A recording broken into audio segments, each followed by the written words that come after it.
Hi guys, Ben here again from Marcrist.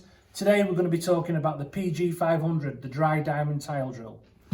When using the PG500, I recommend drilling speeds between 2000 and 3000 RPM on either a corded or cordless machine.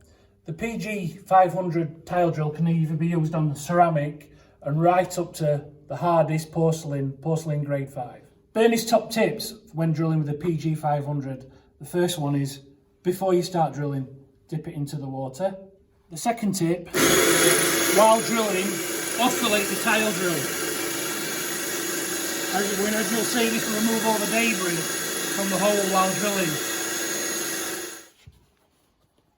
And my third top tip is, once you've finished drilling, is to gently tap the tile drill and remove the debris from the centre hole of the tile drill. And the fourth top tip is, once you've tapped, is to just rinse off the tile drill to get any remaining debris out of the centre hole of the tile drill.